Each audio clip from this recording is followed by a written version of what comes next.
नमस्कार, सुप्रभात प्यारे विद्यार्थियों। कैसे हैं आप सभी।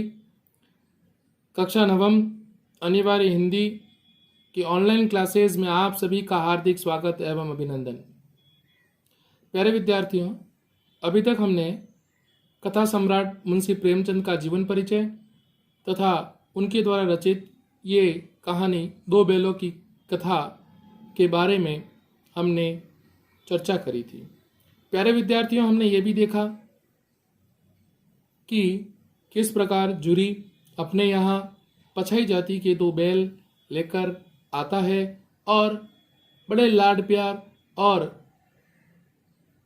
सार संभाल से उन दोनों बैलों को अपने पास रखता है और बैल भी अपने स्वामी के प्रति अपने स्वामित्व को पूर्ण रूप से व्यक्त करते हैं, जी तोड़ मेहनत करते हैं और शाम के समय अपने स्वामी के प्यार दुलार का लाभ भी उठाते हैं। जुरी का साला गया आया एक दिन और उन दोनों बैलों को लेकर चला गया। अब आगे क्या होता है अपन पढ़ते हैं। तो संध्या के समय दोनों बैल अपने नए स्थान पर पहुंचे। दिन भर के भूखे थे बेचारे, लेकिन जब नांद में गए, नांद का अर्थ मैंने आपको पहले भी बता दिया था। नांद का मतलब होता है जहां पशुओं को बांधा जाता है और जहां खाने को उन्हें दिया जाता है। तो एक ने भी उसमें मुंह नहीं डाला, मतलब उन दोनों ने मुंह नहीं डाला, खाना खाया नहीं। दिल भारी हो रहा था। दिल भारी होने का तात्पर्य है उनका मन थोड़ा क्या होता जा रहा था, भारी भारी सा होता जा रहा था। भारी भारी सा होता जाने का तात्पर्य क्या है, वो थोड़े मन ही मन व्याकुल से थे। कौन व्याकुल से थे? वो दोनों बैल व्याकुल से थे। ठीक है प्यारे बच्चों। अब जिसे उन्होंने अपना घर समझ रखा था वह आज उनसे छूट गया था। यह नया घर, नया गांव, नए आदमी उन्हें बेगानों से लगते थे। बिल्कुल जिस जगह पे रहे, जिस जगह पे खाए पिए, आज उन्हें वहां से निकाल लिया गया और गया अपने पास लेकर आ गया। दोनों ने अपनी मूक भाषा में सलाह की, एक दूसरे को कनखियों का तात्पर्य होता है तिरछी नजर से देखना, से देखा और लेट गए। जब गांव में सोता पड़ गया, सोता का मतलब होता है शांति छा जाना, चारों तरफ सभी लोग सो गए, तब दोनों ने जोर मारकर पगे तुड़ा डाले। पगे का मतलब वही जो खूंटा जिससे वो उन्हें बांधा करते हैं, और घर की तरफ चले। पगे बहुत मजबूत थे, अनुमान न हो सकता था कि कोई बैल उन्हें तोड़ सकेगा। पर इन दोनों में इस समय दूनी शक्ति कहां से आ गई ये ज्ञात नहीं हो रहा था, और ये शक्ति थी पुनः अपने घर जाने की, जो उनके मन में उन्होंने ठान रखी थी।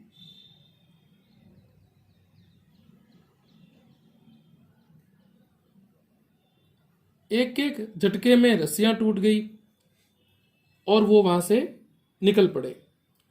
जब जूरी प्रातःकाल उठा तो देखा कि दोनों पैर चरनी पर खड़े हैं। दोनों की गर्दनों में आधा आधा गराव लटक रहा है, घुटने तक पांव कीचड़ से सने हैं या भरे हैं, और दोनों की आंखों में विद्रोहमय स्नेह है। एक तो विद्रोह की, किस बात का विद्रोह? कि आपने हमें भेजा क्यों आपने हमें हमसे दूर किया, ये विरोध। और स्नेह भी था कि हम आपके पास रहना चाहते हैं, हम देखो हम आपके पास आ गए। ये दोनों भाव उस समय बैलों की आंखों में दिखाई दे रहे थे। जूरी बैलों को देखकर स्नेह से गदगद हो गया, दौड़कर उन्हें गले लगा लिया।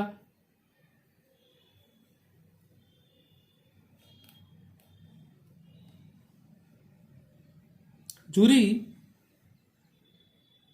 ने दोनों को देखकर बड़ा स्नेह उमड़ पड़ा और उन्हें अपने गले लगा लिया, और प्रेमालिंगन और चुंबन का यह दृश्य पशु और मानव के बीच प्रेम भाव को देखकर मन अत्यधिक गदगद हो रहा था। घर और गांव के लड़के भी वहां जमा हो गए। सभी ने तालियां बजा बजा कर उन दोनों बैलों का स्वागत किया। गांव के इतिहास में यह पहली घटना बड़ी अभूतपूर्व थी, लेकिन वहां के गांव के लिए यह बहुत बड़ी महत्वपूर्ण घटना थी।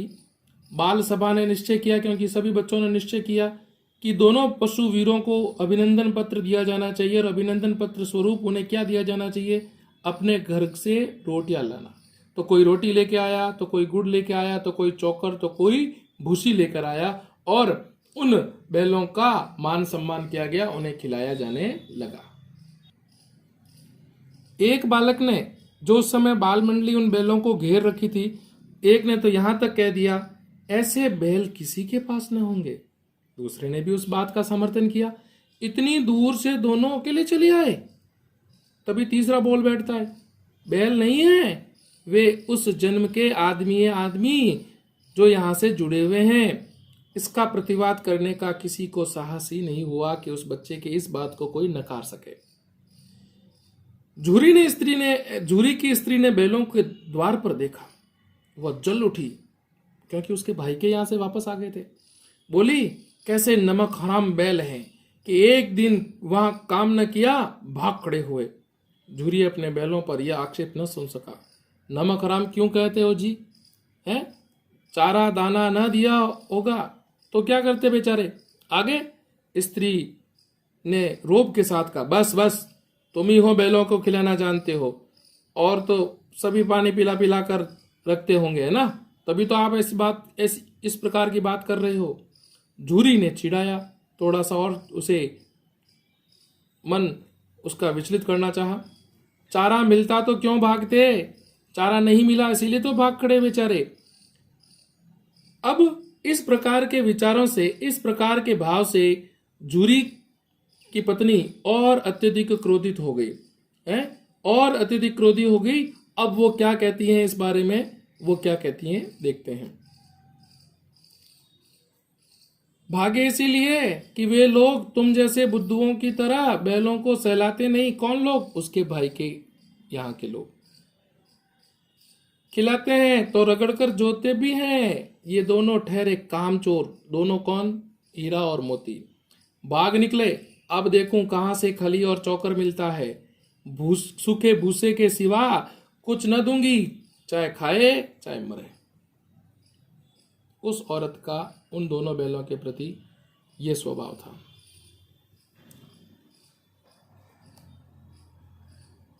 वहीं जो उसके घर में मजदूर थे, उन मजदूरों को भी ताकीद दे दी, यानी उनको कह दिया कि बैलों को खाली भूसा ही डालना है और कुछ नहीं देना है। बैलों ने मांद में मुंह न डाला, और मुंह डाला भी तो देखा फीका फीका, ना कोई चिकनाहट ना कोई रस, क्या खाए। आशा भरी आंखों से द्वार की ओर देखने लगे कि कोई तो उनकी बात सुनेगा, कोई तो उनके मन के भावों को समझेगा या सुनेगा। झूरी ने मजूर से कहा, थोड़ी ही खली क्यों नहीं डाल देते बे? तेरा क्या जाता है? क्यों नहीं डाल देता थोड़ी खली? है मतलब थोड़ी सी खली तू डाल देता तो तेरा क्या जाता था कुछ? झूरी के मजूर ने कहा, थोड़ी सी खली क्यों नहीं डाल देता बे? मालकिन मुझे मार ही डालेगी। चुरा कर डाला न दादा, पीछे से तुम भी उन्हीं की किसी कहोगे। उन्हीं किसी कहने का तात्पर्य तुम उन्हीं की बात करोगे, हमारा कोई पक्ष नहीं लोगे। हम जानते हैं तुम्हें, आपने आगे भी ऐसा ही हमारे साथ किया है। तो इस प्रकार पति पत्नी, झूरी और उसकी पत्नी, किस प्रकार उन दोनों बैलों के प्रति दोनों का व्यवहार बिल्कुल अलग अलग था। दूसरा दृश्य। दूसरे दिन झूरी का साला फिर आया और बैलों को ले चला। अब की उसने 2 गाड़ी में जोता। अब की उसने दोनों को क्या किया? गाड़ी में जोत दिया। 2-4 बार मोती ने गाड़ी को सड़क की खाई में गिराना चाहा, पर हीरा ने संभाल लिया। वह ज्यादा सहनशील है। तो इस बात से क्या हुआ? मोती तो क्या है, थोड़ा सा बदमाश, और हीरा कैसा है? सहनशील, समझदार है। तो इन दोनों बैलों में भिन्नता पाई गई व्यवहारगत। संध्या समय घर पहुंचकर उसने दोनों को मोटी रस्सी से बांधा और कल की शरारत का मजा चखाया, यानी उनके ऊपर थोड़ी बहुत मारपीट की। फिर वही सूखा भूसा डाल दिया। अपने दोनों बैलों को खली चुनी सब कुछ दी। मतलब उसके 2 बैल और थे, उसको खली और चुनी सब कुछ दिया। लेकिन इन 2 बैलों के साथ उसने क्या की? अन्याय करते हुए उसको केवल सूखा भूसा ही दिया। दोनों बैलों का ऐसा अपमान कभी न हुआ था। जूरी उन्हें फूल की छड़ी से भी नहीं छूता था, बड़ा सार संभाल कर बड़े प्रेम से रखता था। उसकी टिटकार पर दोनों उड़ने लगते थे।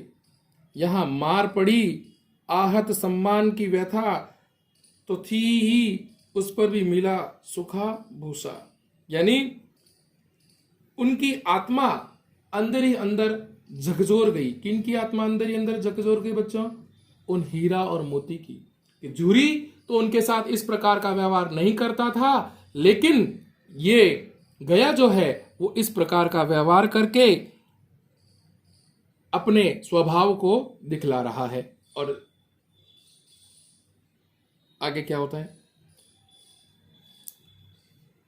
नांद की तरफ आंखें ना उठाई, मतलब बेचारे करे तो क्या करे, नांद की तरफ आंखें उठाने से वो बच गए। क्यों नहीं उठा रहे थे नांद की तरफ आंखें? नांद की तरफ आंखें इसीलिए नहीं उठा रहे थे क्योंकि उनको खाने में किसी प्रकार का कोई रस ही नहीं मिल रहा था। दूसरे दिन गया ने बैलों को हल में जोता, पर दोनों ने जिस जैसे पांव ना उठाने की क्या खा ली हो कसम, वो चाहते नहीं थे कि हम उसकी खेत पर जाएं। वह मारते मारते थक गया, पर दोनों ने पांव न उठाया। एक बार जब उस निर्दयी ने हीरा की नाक पर खूब डंडे मारे तो मोती को क्या आ गया? गुस्सा। और पहले भी बताया मोती थोड़ा गुस्सेल था। गुस्सा पर काबू के बाहर हो गया, हल लेकर भागा। हल, रस्सी, जुआ, जोत सब टूट टाट कर बराबर हो गए। गले में बड़ी बड़ी रस्सियां ना होती तो शायद पकड़े में भी नहीं आता, क्योंकि बेवजह उसके ऊपर क्या किया जा रहा था? प्रहार किया जा रहा था। हीरा ने मुख भाषा में कहा, भागना व्यर्थ है। मोती ने उत्तर दिया, तुम्हारी तो इसने जान ही ले ली थी हीरा, और मैं तुम्हें दुख देते हुए, चोट पोंक खाते हुए नहीं देख सकता। अब की बड़ी मार पड़ेगी। अब देख लो, हमने उसकी गाड़ी को तोड़ा है तो हो सकता है कि वो हमें और ज्यादा मारे। पढ़ने दो, बैल का जन्म लिया है तो मार से कहां तक बचेंगे, किस प्रकार डरेंगे। गया दो आदमियों के साथ दौड़ा आ रहा है। दोनों के हाथों में क्या थी? लाठियां हैं। मोती बोला, कहो तो दिखा दो कुछ मजा में भी। लाठी लेकर आ रहा है। तब मतलब उसके मन में किसके मन में बच्चों? मोती के मन में विद्रोह की भावना के बीज फूट चुके हैं। वो नहीं चाहता कि वो किसके यहां पर रहे? गया के यहां पर रहे। अब हीरा ने समझाया, नहीं भाई, खड़े हो जाओ, मुझे मारेगा तो मैं भी एक एक को गिरा दूंगा। समझ लेना हीरा, अगर उसने मुझे मारने की कोशिश की तो मैं भी इनको बख्शने वाला नहीं हूं। ये बात तुम अच्छी तरह से समझ लेना। नहीं, हमारी जाति का यह धर्म नहीं है कि बेवजह हम किसी के ऊपर अपने सींग उठाएं। मोती दिल में ऐंठ कर रह गया, उसकी रीस अंदर ही रह गई। गया आ पहुंचा, दोनों को पकड़ कर ले चला। कुशल हुई कि उसने इस वक्त मारपीट नहीं की। अगर मारपीट की होती तो मोती जो था वह अपना रूप दिखा ही देता था।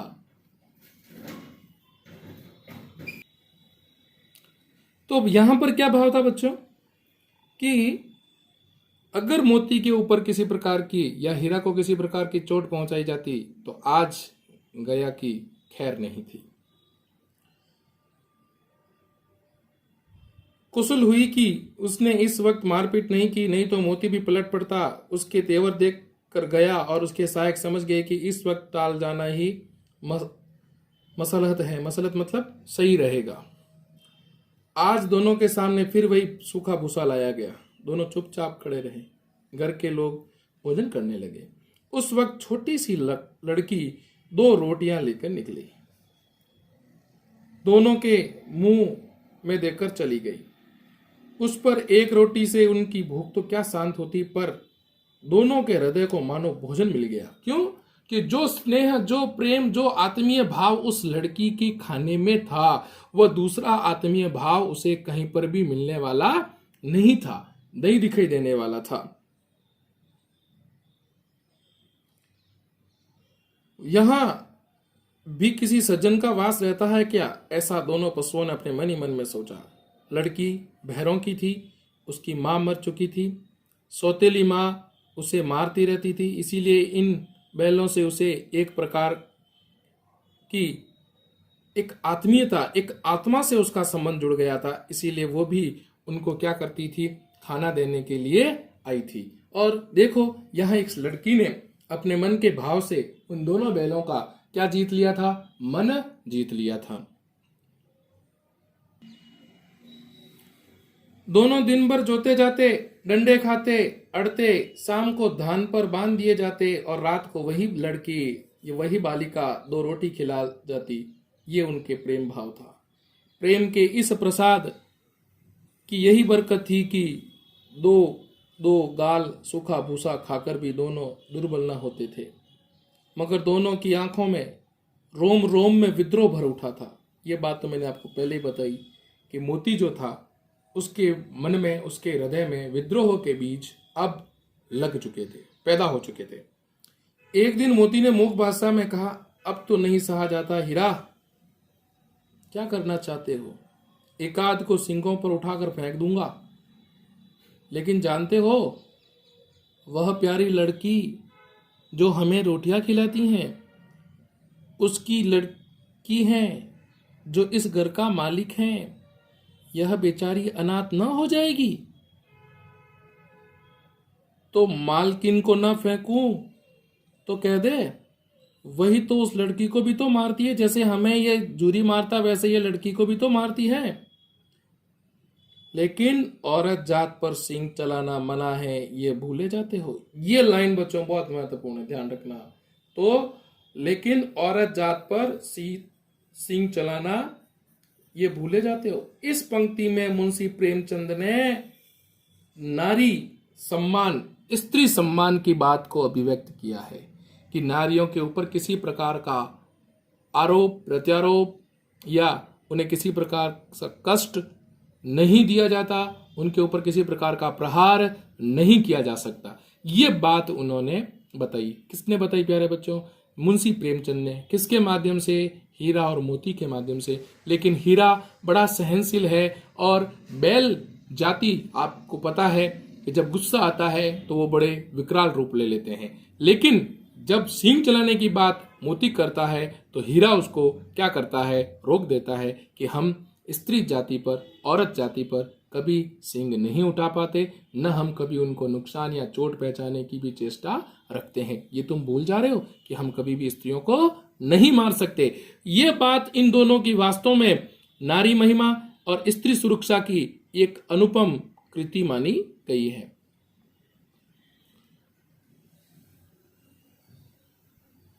तुम तो किसी तरह निकलने ही नहीं देते, बताओ तोड़ाकर भाग चले? हाँ, यह मैं स्वीकार करता हूं, लेकिन इतनी मोटी रस्सी टूटेगी कैसे? पहले तो छोटी थी, टूट गई। इसका एक उपाय है, पहले रस्सी को थोड़ा थोड़ा चबा लो, फिर एक झटके से टूट जाती है। ये बात किसने कह दी? मोती ने। मोती बड़ा कहा ना, बड़ा चंचल था। रात को जब बालिका रोटियां खिलाकर चली गई, दोनों रस्सियां चबाने लगे, पर मोटी रस्सी मुंह में न आती थी। बेचारे बार बार जोर लगा लगा कर रह जाते थे। सहसा घर का द्वार खुला और वही लड़की पुनः आई। दोनों ने सिर झुकाकर उसका हाथ चाटने लगे, यानी उसका अभिवादन किया। दोनों की पूंछें खड़ी हो गई। उसने उनके माथे सहलाए और बोली, खोले देती हूँ, मैं तुम्हें स्वतंत्र कर देती हूँ। वह लड़की क्या बोली?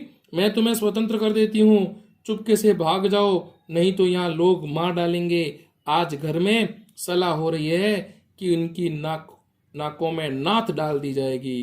बैल जो अगर ज्यादा अड़ियल हो जाता है ना, तो समाज के लोग उसकी नाक में नथ पहना देते हैं, नाथ पहना देते हैं, जिससे उसको काबू किया जा सके। और वो पीड़ा जब नाथ डाली जाती है ना, वो पीड़ा बहुत भयंकर होती है। और ये बात किसने सुन ली? उस भैरव की लड़की ने। और यह बात आकर उसने उसके गराव को वो खोल दिया करती है। उसने गराव खोल दिया, पर दोनों चुपचाप खड़े रहे। मतलब वो उस लड़की की इस महानता को देखते देखते उनकी आंखें डबडबा आई और वो कहने लगे कि मन ही मन में कहने लगे कि वास्तव में यहां पर भी एक महात्मा की आत्मा रहती है।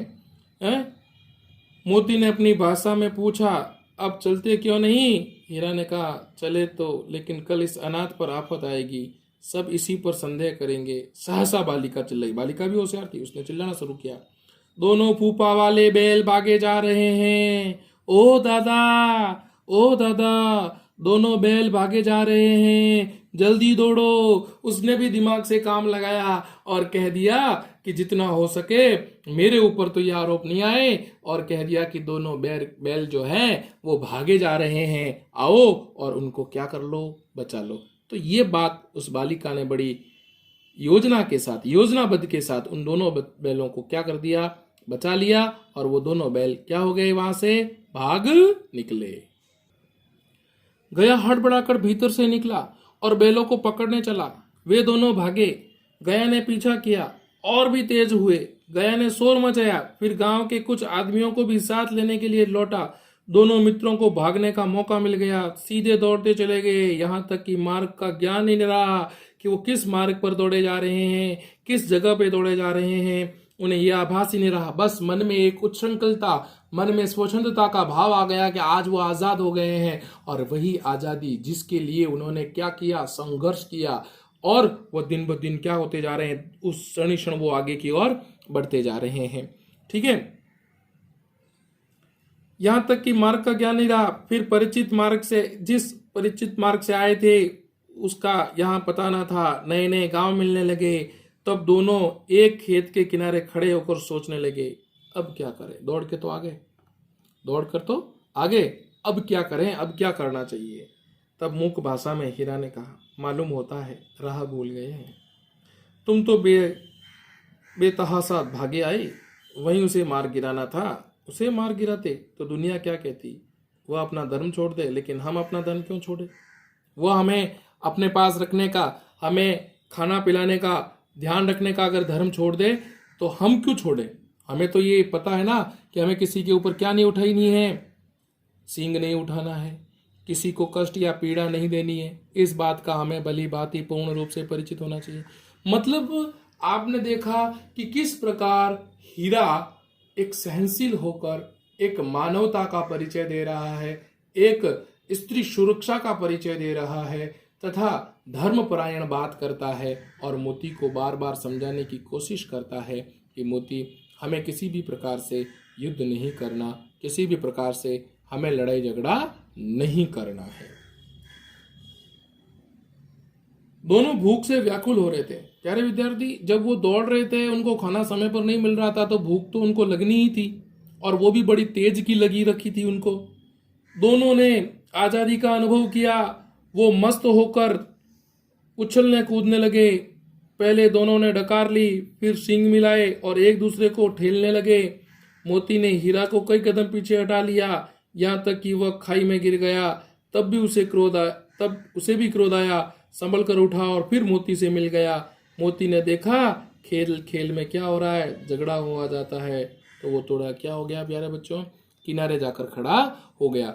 तो इस प्रकार से मोती और हीरा दोनों उस कैद से मुक्त हुए। किस कैद से? गया की कैद से। लेकिन एक नई स्थिति के बारे में अभी भी उनको यह आभास नहीं था कि अब उनके साथ क्या होने जा रहा है। क्यों? क्योंकि यहां से तो वो भाग कर आ गए, लेकिन उनके लिए एक और नई समस्या मुंह उठाए खड़ी है। देखते हैं कि वह किस प्रकार से अपने इस संघर्षपूर्ण जीवन में आगे बढ़ते हैं। प्यारे विद्यार्थियों, आगे एक बार इनको काजी हंस में भी रखा जाएगा, जहां बहुत से जानवर होंगे, और वहां पर भी वो जानवरों को स्वतंत्रता का पाठ पढ़ाएंगे। पाठ पढ़ाने वाला एक ही है, और वह है मोती, जो विद्रोह के बीज उसके हृदय में उठ चुके थे, और वह चाहता था कि वह अपने पुराने मालिक जूरी के पास चला जाए। और इसी स्थिति को, इसी व्यवहार को संभालते संभालते उसने ये भी चाहा कि वह कैसे भी हो, साम दाम दंड भेद किस तरीके से भी आए, लेकिन हीरा धर्मपरायण बात करके उसे सरसंभव समाज समझाकर ये कहना चाहता था कि कैसे भी हो हम सही रस्ते अपने घर जाए, न कि किसी के ऊपर आक्रमण करके घर पर जाए। तो प्यारे बच्चों, आज अपन यहाँ तक ही पढ़ेंगे किस प्रकार हीरा और मोती ने समस्याओं का सामना करते हुए संघर्ष किया। मिलेंगे पुनः नए वीडियो में एक नए प्रकरण के साथ, तीसरे अंग के साथ। तब तक के लिए नमस्कार।